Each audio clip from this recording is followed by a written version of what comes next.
Hello दोस्तों, स्वागत है आप सभी का आपके अपने YouTube channel learn and get में।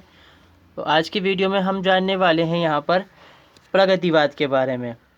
प्रगतिवाद जैसे कि आप जानते होंगे सब, आधुनिक हिंदी साहित्य के बारे में तो हम बात कर रहे थे अपनी पिछली वीडियो के अंदर। अगर आप सबने देखी हो वो वीडियो तो आपको शायद इस बारे में मालूम होगा। तो आधुनिक हिंदी साहित्य को ही हम कई भागों के अंदर बांटते हैं, जिसमें से एक यहाँ पर प्रगतिवाद भी है।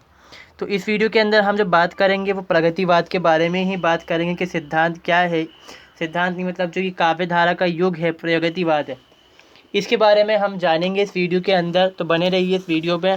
और अगर चैनल पे आप नए हैं, पहली बार आए हैं, तो चैनल को ज़रूर सब्सक्राइब कर लें और वीडियो को देखें आखिर तक। सबसे पहले हम जानेंगे यहाँ पर जो प्रगतिवाद है उसका अर्थ क्या है। यहाँ पर असल मायने में जो प्रगतिवाद है उसका यहाँ पर अर्थ क्या है।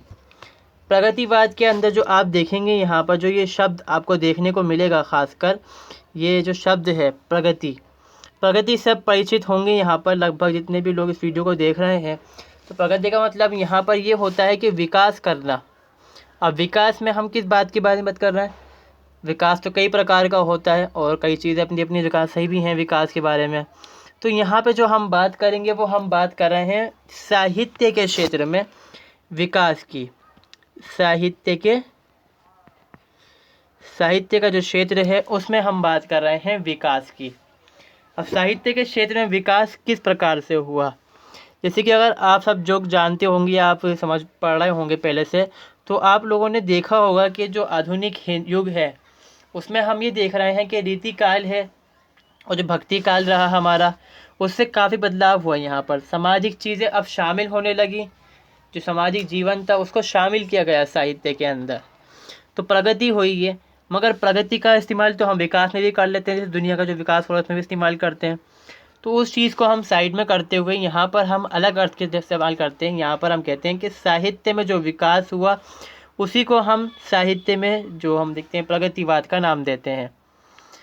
तो प्रगतिवाद यहाँ पर का जो अर्थ है यहाँ पर वो ये हो जाता है कि साहित्य में विकास, प्रगति का सैद्धांतिक आधार, यानी कि ये विचारधारा जो है ये आधारित किसके ऊपर है? ये आधारित है कार्ल मार्क्स के सिद्धांतों के ऊपर। जो कार्ल मार्क्स हैं, आप में से अक्सर लोग उनको जानते ही होंगे। जो मार्क्सवादी सिद्धांत जो हम कहते हैं या साम्यवादी विचारधारा उनसे पहले से रही, मगर उसके जनक माने जाते हैं मार्क्सवादी सिद्धांत धारा के ये। तो इनकी जो विचारधारा है द्वंद्वात्मक भौतिक विचारधारा के ऊपर ये आधारित है। और जब हम बात करेंगे राजनीति के क्षेत्र में तो ये समाजवाद या साम्यवाद का रूप बन जाती है ये। वहीं पर अगर हम बात करेंगे समाज के बारे में तो ये समाजवाद है, समाज से संबंधित समाजवाद। और साहित्य के क्षेत्र में इसको हम प्रगतिवाद क्या डालते हैं। तो अर्थ क्या निकलता है यहाँ पर कि वह विचारधारा जो साम्यवाद या मार्क्सवाद के ऊपर आधारित है और इस विचारधारा के अंदर ईश्वर हो, अल्लाह हो, भगवान हो, किसी को अहमियत नहीं दी जाती। यहाँ पर सिर्फ जो इंसान है उसकी ही ज़ाती अहमियत होती है। अब समय सीमा देखते हैं इसकी हम। समय सीमा जो हमें देखने को मिलेगी वो 1936 से लेके 1940 के बीच इसकी समय सीमा देखी जाती है। 1936 तक हम देखेंगे तो द्वैध युग चल रहा था। उसके बाद का जो समय आता है वो साम्यवाद जो हम कहेंगे प्रगतिवादी युग आ जाता है। और 1943 या 1950 कई जगहों पे लिखा होता है, तो वहाँ उसके बाद जो आता है वो प्रयोगवादी युग होता है। हिंदी साहित्य में प्रयोगवादी युग कहलाता है वो। तो समय सीमा इसकी यहाँ पर ये आ गई। अब प्रगतिवाद का जन्म कहाँ से होता है? प्रगतिवाद का जन्म होता है छायावादी युग के प्रतिरोध में।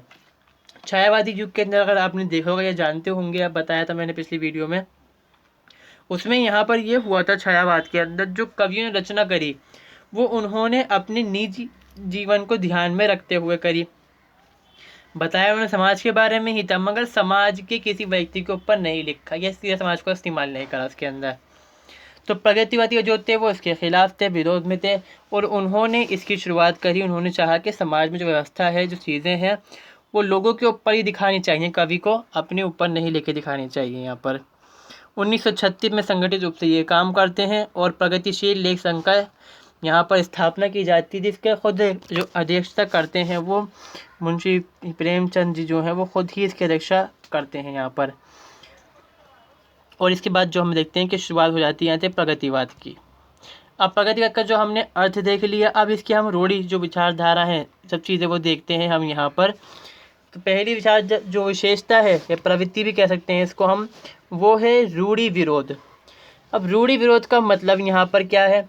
रूढ़ि का मतलब होता है, आप जानते हैं कि पुरानी विचारधाराएं हैं या पुरानी जो हम सामाजिक व्यवस्था है, ये उन सब चीज़ों का विरोध करते हैं। इनका कहना है कि जो समाज है, या फिर धर्म को भी बुरा ही कहते हैं ये, और एक तरह से ये धर्म अधर्मी ही होते हैं।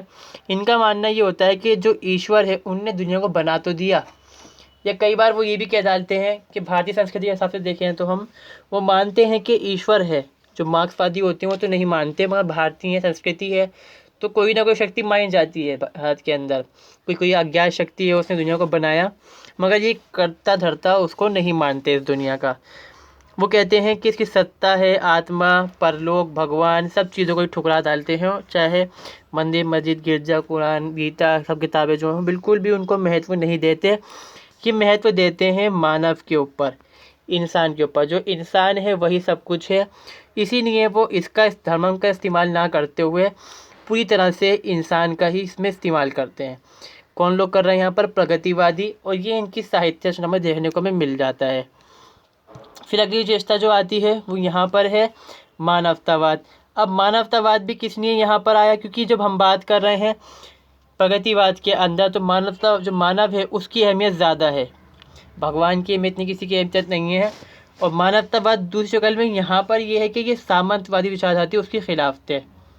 क्योंकि सामंत जो लोग थे, भारत का जो आम जनता थी, उनकी ज़मीन को हड़पते थे, उनका शोषण करते थे, ये इसलिए उनके खिलाफ रहे यहाँ पर। और भारत के अंदर ये सामंत के खिलाफ भी थे, साथ में ही जो ब्रिटिश थे, साम्राज्यवाद था, ये उसकी भी खिलाफ थे। तो ये सब चीज़ें इनकी जो साहित्य रचनाएं थी उसमें देखने को मिलता है। फिर जो ये बात करते हैं कि जाति, धर्म या समाज, सबसे ऊपर उठकर यहाँ पे जो चीज़ होती है वो इंसान होता है। इसलिए ये हर चीज़ से मुक्त रहकर एक मंच चाह देते हैं यहाँ पर, जिससे हम बात कर सकें समाज के बारे में। समाज के बारे में बात करनी है, इंसान की ज़ाती ज़िंदगी के बारे में बात करनी है, जो उसकी परेशानी है उसको हल करना चाहते थे ये लोग। फिर अगली विशेषता आती है नारी भावना। अब जो नारी भावना है, आप जानते होंगे जो रीति काल था उसमें तो जो औरत की स्थिति थी वो बहुत ज़्यादा ख़राब थी। औरतों को हक़ नहीं मिलता था वहाँ उस ज़माने के अंदर, और ना ही उनको कोई अधिकार था दूसरा या कुछ और चीज़ की, उनको इज़्ज़त भी नहीं मिलती थी उनको, और उनको भोग विलास की वस्तु मानते थे वो लोग, क्योंकि राजाओं के ज़माने की चीज़ थी वो। मगर उन्होंने ये दिखाया, अब यहाँ पर जब आती है बात प्रगतिवाद के अंदर, प्रगतिवाद ने दिखाया कि जो स्त्री है वो आदमी या फिर समाज के पिंजरे में कैद है और उसको उसके हक़ नहीं मिल पा रहा है। जैसे भारतीय मजदूर और किसान साम्राज्य के कैद में हैं, उनको उनके अधिकार नहीं मिलते, उनका शोषण होता है। इसी तरह से समाज स्त्री का शोषण करता है और वो पिंजरे में रखता है उसको आज़ादी नहीं देता, उसके अधिकार नहीं देता और वासना पूर्ति करता है। ये सब विशेषताएं हैं। ये विशेषताएं इसलिए हम पढ़ रहे हैं क्योंकि इनका इस्तेमाल किया गया साहित्य रचना करते समय। तो ये सब चीज़ें जो झलक देखने को मिलेगी हमें, ये सब झलक देखने को मिलती है हमें साहित्य के अंदर। अगली विशेषता आती है कला पक्ष। कला पक्ष के अंदर इन्होंने अलंकारों का इस्तेमाल नहीं करा। अलंकारों को ये मानते थे कि ये जो सामंतवादी प्रवृत्ति है उसके द्योतक है, यानी कि उसकी निशानी है। इसलिए आप देखेंगे कि द्विवेदी युग के अंदर सादगी बहुत ज़्यादा थी, ज़रूरत नहीं थी उसमें अलंकार कम इस्तेमाल किया। जब छायावादी युग आया वो उनके प्रतिरोध पर आया कि आपने अलंकारों का इस्तेमाल नहीं करा, कुछ खामियाँ दिखाई उन्होंने। अब प्रगतिवादी इनके विरोध पर आए, इन्होंने दिखाया कि आपने तो कुछ भी इस्तेमाल नहीं, आपने बहुत ज़्यादा इस्तेमाल कर लिया, आप तो बिल्कुल ही गुलाम बन के बैठ गए। तो इन्होंने उसका विरोध करते हुए दिखाया कि ये जो आप चीज़ें अलंकार वाला इस्तेमाल करते हैं इनका इस्तेमाल उन्होंने कम करा और सामाजिक जीवन को दिखाया। और जो आम इंसान है, जनजीवन है, सहज उपमान, प्रतीकों का वो प्रयोग करते हैं इसके अंदर। और साथ में जनभाषा भी है। जनभाषा के तौर पर अगर आप देखें तो ये खड़ी बोली का इस्तेमाल कर रहे थे। यहाँ पर खड़ी बोली का इस्तेमाल खासकर आधुनिक साहित्य में देखने को मिल जाता है, इसमें और ज़्यादा मिल जाता है हमें देखने को। ये इसकी प्रवृत्ति है और इसका इस्तेमाल किया गया विशेषता है। ये साहित्य में इस्तेमाल होता है सब चीज़ें। सामाजिक जीवन का यथार्थ चित्रण। अब ये विशेषता में क्या है कि जब हम बात कर रहे हैं कि समाज के बारे में दिखाना चाहा, छायावाद जो था उसमें यहाँ पर ये चीज़ हुई थी कि जो निजी जीवन है उसको बिल्कुल बिंदु बीच में रख लिया था। लेकिन लोगों ने, जो कवि थे उस ज़माने के, तो इन्होंने उसका विरोध करा और इन्होंने कहा कि भाई सामाजिक जीवन का होना ज़रूरी है, इसके अंदर बहुत ज़्यादा ज़रूरी है। अगर सामाजिक जीवन नहीं है तो बेकार है यहाँ पर कुछ ना करनी। इसलिए वो समाज का चित्रण करते हैं, समाज की व्यवस्था है उनको दिखाते हैं। और फिर दूसरी चीज़ यहाँ पर ये होती है जो संयोग वियोग था, नारी भेद जो हम कहेंगे उसको, नर नारी का भेद जो था वो फिर से कम हो जाता है, जो कि छायावाद के अंदर बढ़ चुका था। इसका इस्तेमाल कम होता है, ये साहित्य में देखने को कम मिलता है, इसकी विशेषता है। अगली विशेषता यहाँ पर है समसामयिक राष्ट्रीयता और अंतर्राष्ट्रीय चित्रण, जिसके अंदर हम बात करते हैं कि जो अंतर्राष्ट्रीय मामले थे उनमें दिखाया गया देश विदेश में उत्पन्न समसामयिक समस्याओं और घटनाओं की अनदेखी करने की दृष्टि नहीं है। मतलब जो समाज में चल रहा था, जो देश दुनिया में चल रहा था, उन्होंने उस चीज़ को भी अपने साहित्य के अंदर लाए। वो जैसे कि उन्होंने दिखाना चाहा कि जो यूरोपीय देश हैं या रूस वगैरह है, वहाँ तो क्रांति हो चुकी है, वो लोग आज़ाद भी हो गए हैं और बढ़ रहे हैं, और हम गुलाम बने बैठे हुए हैं यहाँ पर। सांप्रदायिक तनाव, भारत पाक विभाजन, कश्मीर समस्या, ये सब चीज़ें देखने को मिलेंगी हमें, मगर ये बाद में होती हैं सब चीज़ें, ये बात हमें ध्यान रखनी है। मगर विभाजन जो होता है वो तो शुरू हो चुका होता है, यहाँ पर जो विवाद है वो शुरू हो चुका होता है कश्मीर को लेकर, बंगाल का अकाल, बाढ़, ये सब चीज़ें शुरू पहले हो चुकी होती हैं। बेकारी, चरित्रहीनता आदि इन कवियों के बड़े पैमाने पर चित्रण किया गया, मतलब इसका इस्तेमाल करा गया कि गरीबी, बेरोजगारी दिखाई गई इंसान की, ये सब चीज़ें इसमें साहित्य में शामिल हैं इनके। फिर आता है शोषण व शोषित व उपेक्षित वर्ग की लिए सहानुभूति, क्योंकि ये जो है लोग मार्फत जो होते हैं वो समर्थन करते हैं आम जनता का। आम जनता है मजदूर और किसान खासकर, तो ये सर्वहारा नाम देते हैं जिसका शोषण किया जाता रहा। तो ये उनके लिए सहानुभूति दिखाते हैं कि जो पूंजीवादी हैं उन्होंने कितना ज़्यादा शोषण करा है समाज का, और जो ये गरीब लोग हैं इनको बिल्कुल चूस लिया है।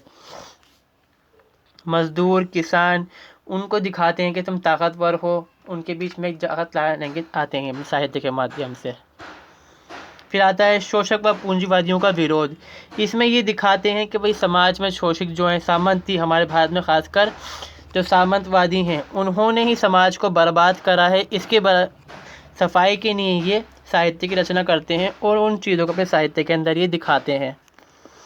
मानवीय शक्ति पर दृढ़ आस्था, मानवीय शक्ति आदमय में साहस और अटूट लगन का सदैव गान करते हैं। मतलब ये दिखाते हैं कि जो सामंत है वो आपका इस्तेमाल कर रहा है, अगर आप खुद चाहें तो आप उसको बर्बाद करके सफ़र कर सकते हैं, बिल्कुल आप किसी के नौकर यहाँ पर नहीं हैं। ये चीज़ अपने साहित्य माध्यम से ये लोग दिखाते हैं और ये विशेषताएं थी इसकी। अब आगे हम देखेंगे जो इसके बारे में, वो है इनके प्रमुख कवि। जो प्रमुख कवियों में सबसे पहले आते हैं, इसमें बहुत सारे कवि हैं मगर इसको हम 3 हिस्सों के अंदर बांटते हैं।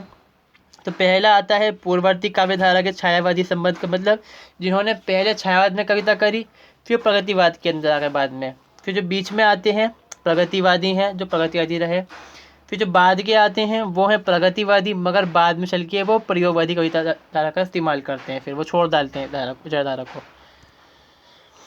तो पहले वर्ग के जो कवि हैं इसके अंदर वो खासकर हैं सुमित्रानंद पंत, मैंने बताया सबसे ख़ास हैं, और निराला जी भी हैं इसके अंदर।